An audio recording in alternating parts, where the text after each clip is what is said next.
Stabilize, and Sounds we should be live. I'll just do as usual in my interviews in English. I'll do a small introduction in Portuguese just to sure. warn the Portuguese No, you audience. drive this whole thing because it's your Okay, show. Let's put this way. okay, I'm just gonna sort of react and respond. Let's put ok. it. We are live and antes de mais gostava de dizer esta é mais uma emissão em inglês. Eu ainda estou a decidir se vou continuar a transmitir as emissões em inglês no Facebook. Não sei, depois talvez, de acordo com algum feedback que possa ter nos comentários, me ajuda a tomar essa decisão. Porque às vezes tenho a sensação que os vídeos em inglês são vistos no YouTube e as pessoas que estavam habituadas a ver o Admira Livre Podcast no Facebook estranham um bocadinho e nós não queremos afastar as pessoas. Bom, o meu convidado de hoje está na Ucrânia, em localização indeterminada, e quer permanecer anónimo. No entanto, ele tem um canal de YouTube que se chama War in Ukraine e o link para esse canal está na descrição do vídeo. E faz umas análises bastante detalhadas, tanto economicamente como militarmente, da situação na Ucrânia, e eu achei que seria interessante falar com ele, sendo que ele tem uma perspectiva mais do lado ucraniano. So, welcome, War in Ukraine. Thank you. Pleasure to be there and to participate in your show. Thank you. I'm the one who is thankful for you to give us the time and to talk about. The reason for this. Well, I'm grateful also to be given opportunity, right? You not always get opportunity. It's important as well. It's a how to say, it's a two-way street, right? It's mutual. It's never one-way street. Okay. Yes, that's point of view. Sometimes I'm always thankful for when people accept my invitations. This podcast is quite recent. It has 1.5 years of existence. I've did a little more than 100 live streams about that, but only recently I started to do in English. Of course, I keep doing them in Portuguese for other subjects, but with this whole thing, this whole geopolitical situation developing, I felt the necessity of contacting people abroad and to know more about the situation and to enlighten my audience, of course. So I would like to start with a little bit about the context. You give a thorough, according to my opinion, a thorough analysis of military situation, but also of the economic situation. So my first question is that do you have any background on both of these areas of expertise? Yes, I do, but that's all I can share. Okay. And the point of this is, look, I think everybody can judge for themselves if it makes sense, if things happen the way they sort of predicted or whatever. So, in other words, the actual sort of like experience is the best verification of their sort of whatever I share, right?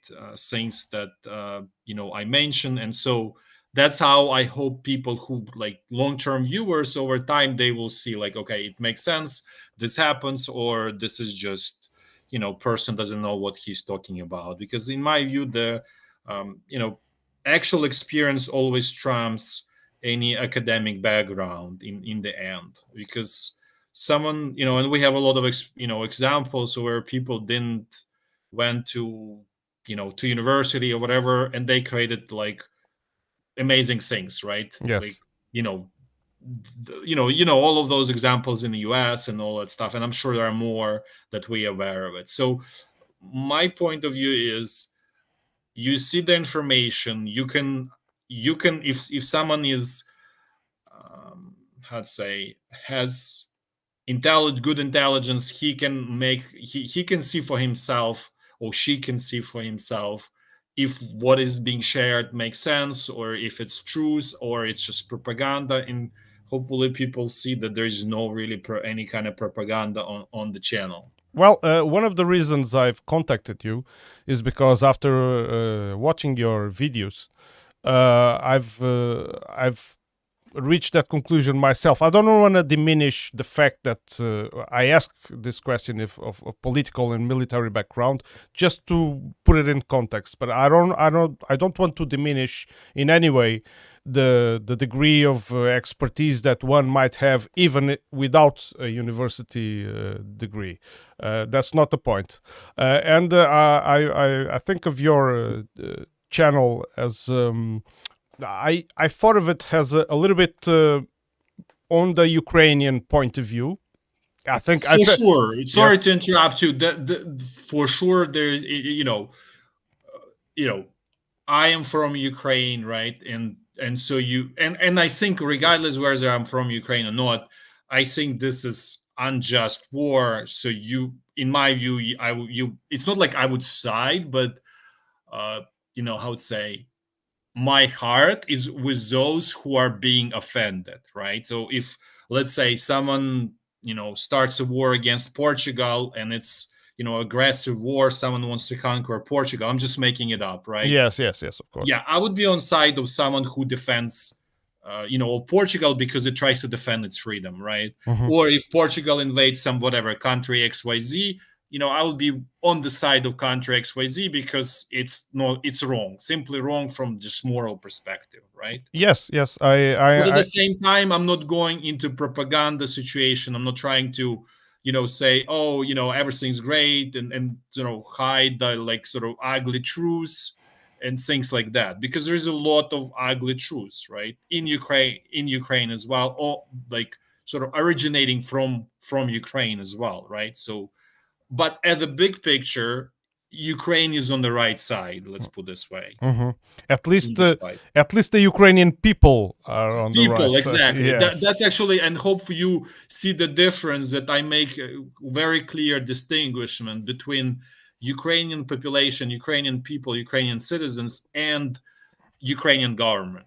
Yes. Right. So you hopefully you see the difference, that's really about Ukrainian citizens. That's who really fights for their own freedom. Yes, I understand, and that's exactly the reason that after I search many channels on YouTube, but your channel has came to my eyes came across as a very impartial. Nevertheless, we can understand your stance. But I also interviewed previously other people with different views. There is another channel. I don't know if you are aware of it. Military Summary channel made by Dima. I think is from Belarus. And although he tries to be very impartial, sometimes we can notice maybe that he tends to a little bit use more information from one side than the other. Of course, that also can have other reasons. So, I will ask you the same about your sources and which so sources. Let me first respond to the military summary. I haven't watched it, but just by what you just told me about, it's from Belarus. I can guarantee you that this is some kind of KGB operation. Do you think there is no freedom? It's literally straight dictatorship in Belarus.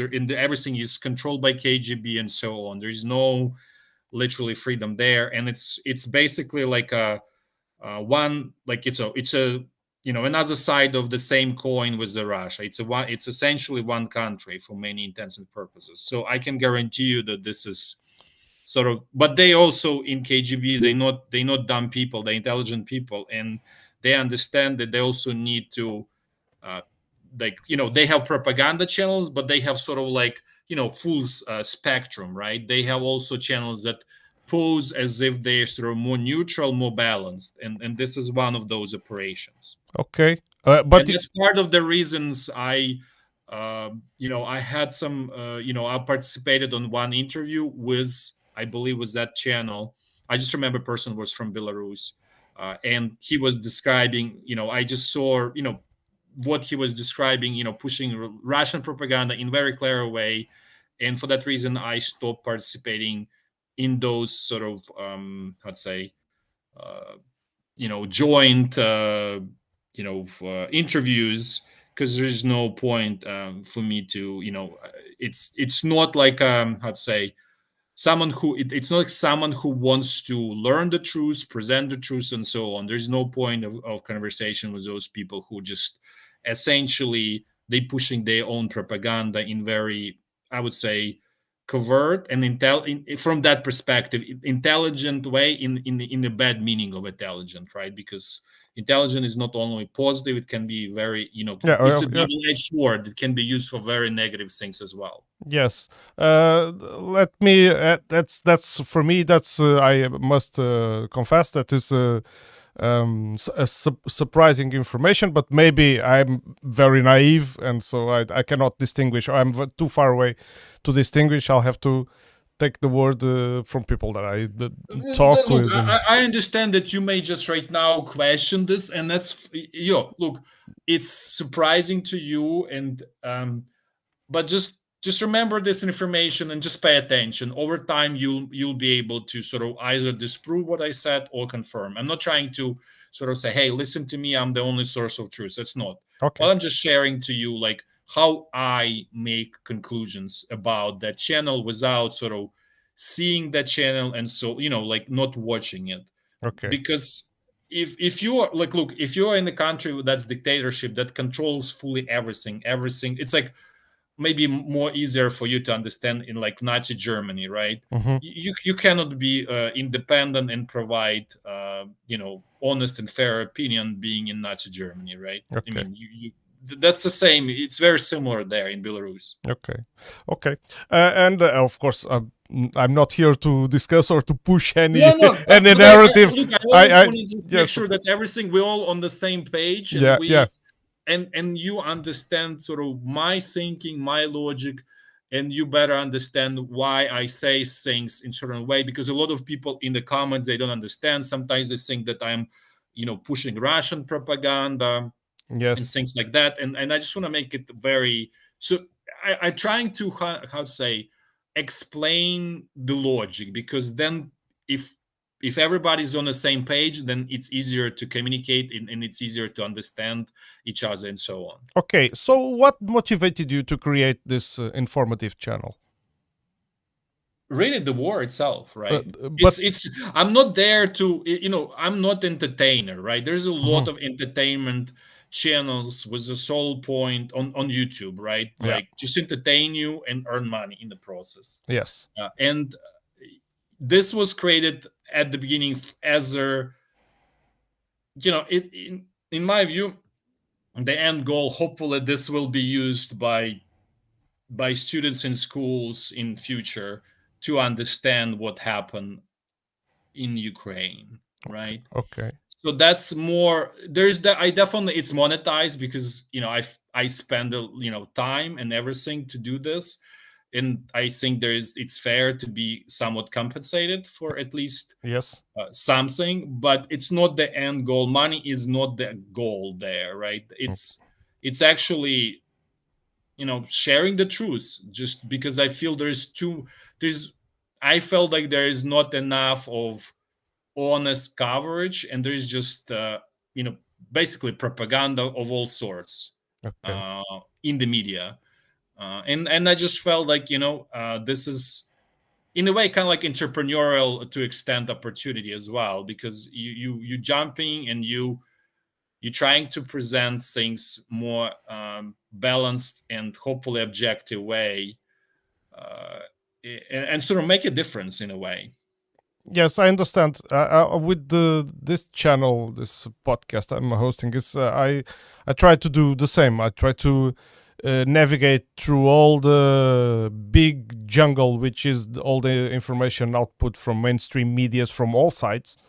I'm not describing any particular side, but of course I'm more sensitive to the west side where I stand, and I think the much of the information is actually fake, and sometimes, if not fake, the half truths and a lot of propaganda. A lot of Yeah, propaganda. in the West, there's a tons of propaganda. I'm not saying that everything's perfect in the West, and Mhm.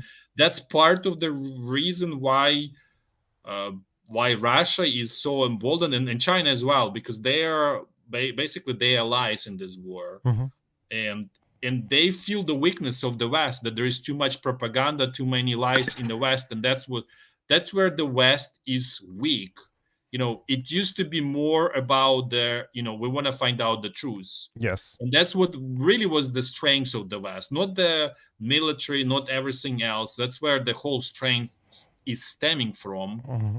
In many ways, like West has lost its own ways by sort of trying to become sort of also propaganda machine, lying, spinning information the way you need, and that's what makes this war sort of challenging in many ways, right? Yes, yes, yes, exactly. I have the same interpretation, and I would ask you, when you search for information in order to put out the content you do in your channel, uh, which what do you consider as credible sources? From what, or are you used to read through the information? For example, if you have some piece of news from Sky News, you see it that it's not. You can see behind it, or what is your method? So that's exactly the way you said. It's a reading between the lines, Okay. right? So there is never like any source of information that you can fully trust. It's more reading between the lines and trying to get the facts from from the sources, and then you try. That's basically you using your own intelligence to interpret those factual pieces of information, and sometimes they there's a lot of there's a lot of misleading facts, sort of to say, Mm-hmm. and it's intentionally created by propaganda machines on both sides, so that for those basically, if you look at the sort of audience, right, in whole, there are people who just swallow the propaganda without questioning. They just call it like mostly emotional people who don't think too much, who don't have they don't want to exercise thinking, let's put it this way. Mm-hmm. Then there is another piece of the audience who use more intelligence, more rational thinking, and for those people, you cannot fool them with just emotional BS, let's put it this way. Yes. So you need to create for those like fake facts, fake rational thinking. And so there's a lot of fake facts that's being sort of artificially created. So you kind of try to weed out those artificial facts that out there, and then use the sort of actual facts, real ones, and then based on that, use your own thinking and create the picture of what's really happening, truly happening. Okay. And I would like to take a deep, not very deep, but because we don't have that much time, there is a lot of information, but into the war itself. And let's go to the beginning of the war. In your opinion, because you have gathered a lot of information throughout this war, obviously, in your opinion, could this war have been avoided? It doesn't matter from which sides. Yes, this could have been avoided if Ukraine would not have been so weak. Because in many ways, the reason Russia decided to attack and strike, because they also obviously have intelligence. There's a lot of Russian agents, spies, whatever, like all kind of stuff in Ukraine, in the top of the government, and they see how corrupt and broken and rotten the government system from because they have intelligence, they get all of Yes. that, and then also that leads to difficult, like poor economic results in Ukraine, right? The problems economically. So the country as a whole very weak. It's kind of like rotten from within. Mm-hmm. You see what I mean? And they feel that, and it's like almost think about like in a primitive way in the animal world, right? Yes. The wolves, they go after easy prey. They Yes. don't go after strong prey. They go after weak, sick animals. So Yes. this is the same. It's very. It's the same analogy, right? Russia is a wolf, and they see very like weak animal. They want to attack it, and especially if they have, prior, how to say, experience, knowledge of it, and they just feel it's theirs, right? Okay. So then if Ukraine, so the whole problem to great extent stems from within of Ukraine. Okay. Do you think this whole, because there are some Sorry, and let me just add to this. of course, of course. Russia was basically waiting out for all of this for past 20 years, because the first accident that happened was in 2003 that most people in the West not aware of, Yeah. when they tried to actually take the island between the Crimea. There's a Kerch, and probably most Yes. people don't. Kerch, and then the Russian side, which is Tamань. There is island that was Ukrainian, and then Russian forces actually landed on that island. It's uninhabited island, just piece of like just rock in a the strait, sea. Yes. in the sea. And they landed there, and then there was kind of confrontational moment for a week or whatever, just like couple weeks. And Ukrainian army at that time was still credible, still very strong, and Russian wasn't. Right, so they basically, was kind of like confrontational moment, and Ukraine, and they were forced to kind of leave because they understood that the confrontation would not be in their favor and would lead to tremendous losses to the Russians. So that was first attempt, right? So there was just the first stone, and they were carefully waiting for all of these years. Okay, so you just mentioned out a piece of information that I also find curious. This, you just said that in 2003 the Ukrainian army, comparing to the Russian, was more prepared, or did I misunderstand this? Yeah, let me explain how this. Definitely, the Russian army was bigger, right? So think about this: they all, how to say, children of the Soviet Union. Yes. Right. Yes. One is bigger child, but the other child is still big and very strong. So it would be more fight of kind of closer equals. Do you see what I mean? Yes. And yes. Russian army at that time was in a very poor state, like was almost demoralized, like not how to say, not battle ready. Let's put this way. Okay, I understand. And Ukrainian army was also going that way, but it wasn't in as bad situation as it is right, like let's say as it was, let's say, before that, like truly the war started in 2014. Yes. And the reason for that, there was many more Soviet equipment at that time in Ukraine. Okay. Heavy equipment.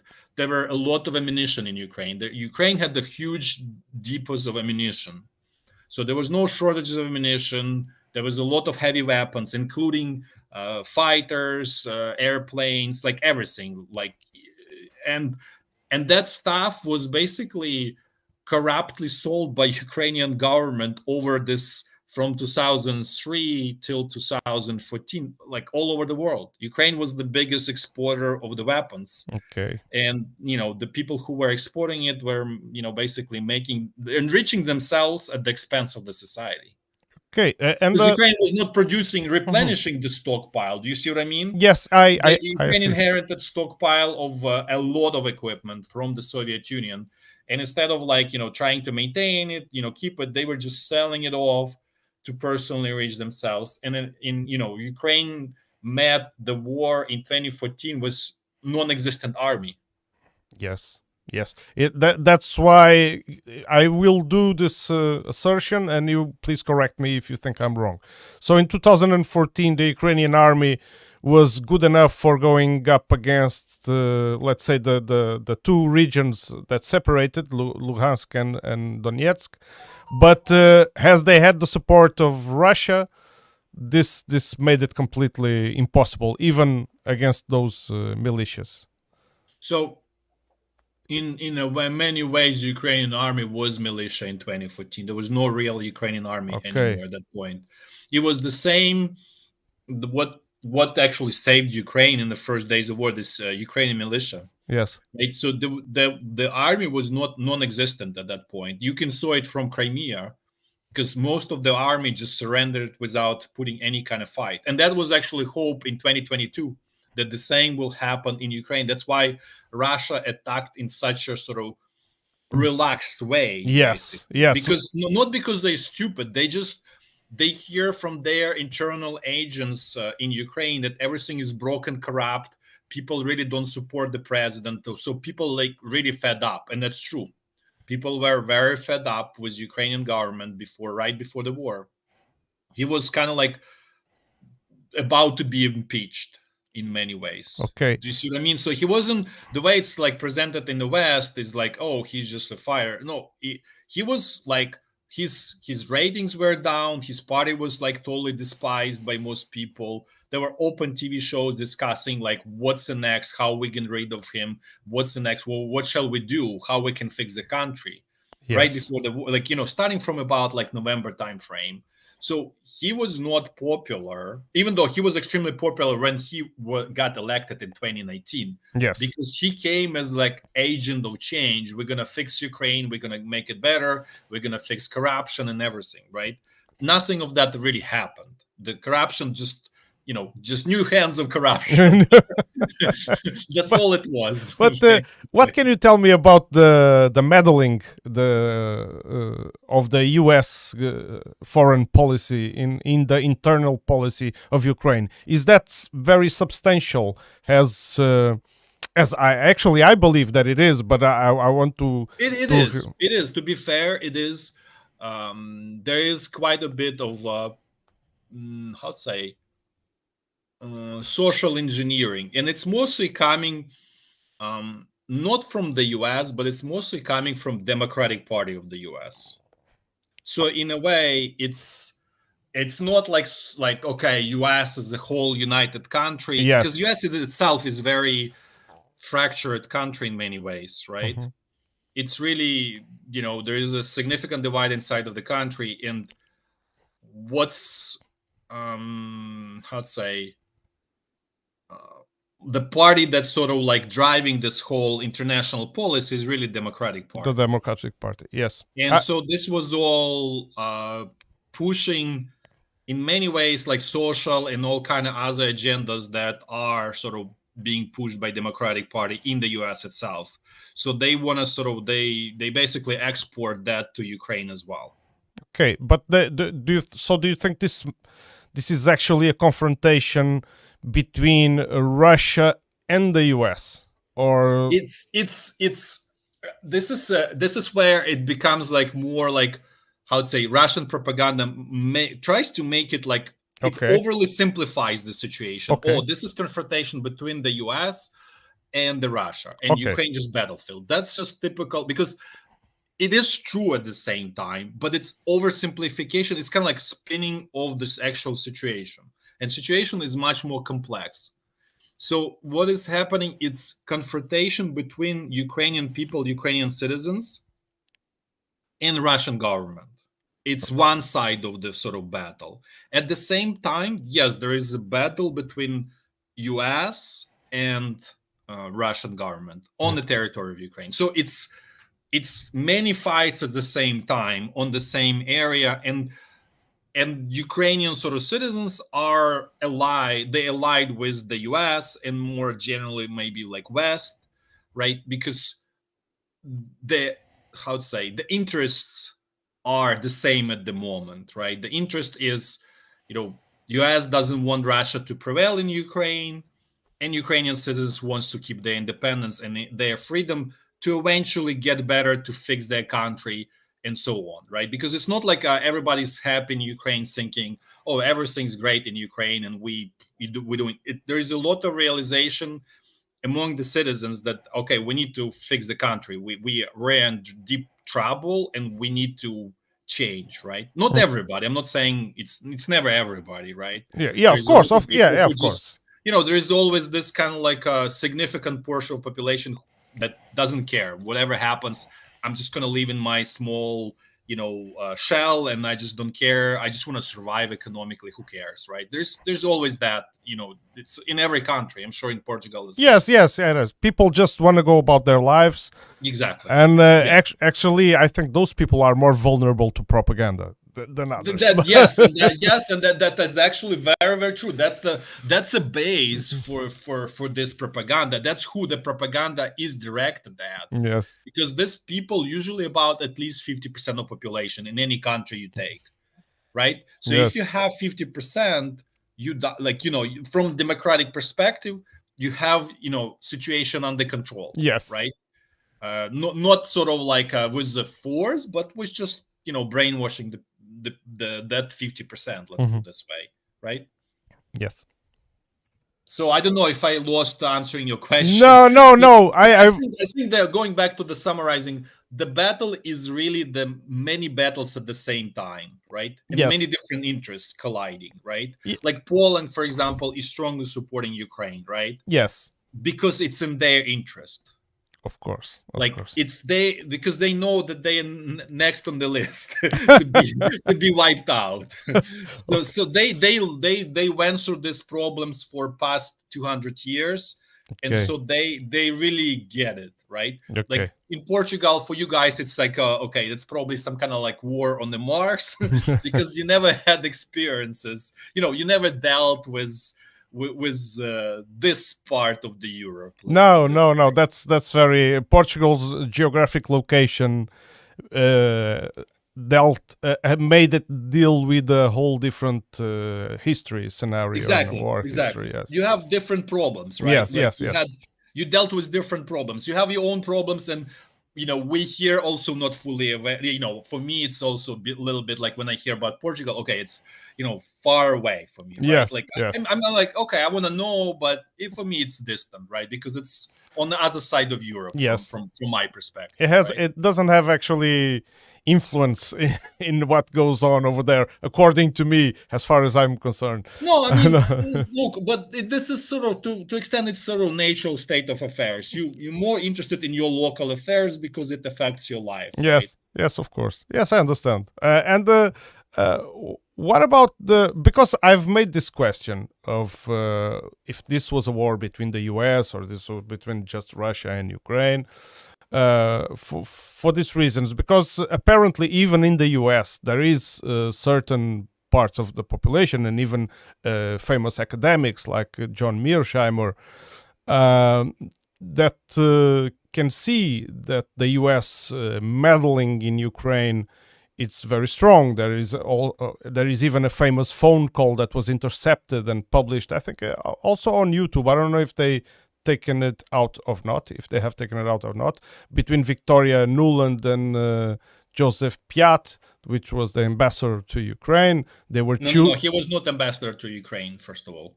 So that's something is wrong. There was never ambassador with the last name Piat here. Okay, so okay, let's okay, I'll let you finish. Sorry. No. But please correct me, because I thought, wasn't it the call between Victoria Nuland and the ambassador of Ukraine, even if that wasn't his name?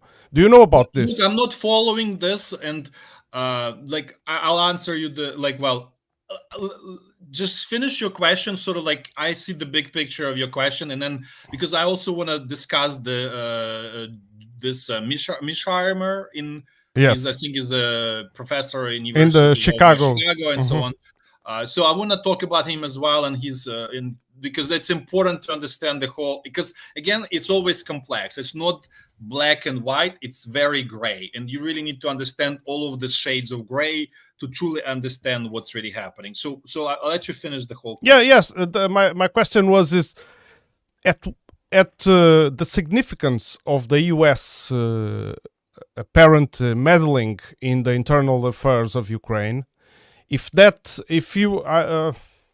Let me put it this way, and I don't want to be oversimplistic or trying to extract a simple answer, but if you would subtract this U.S. meddling, do you think this whole thing would have happened anyway?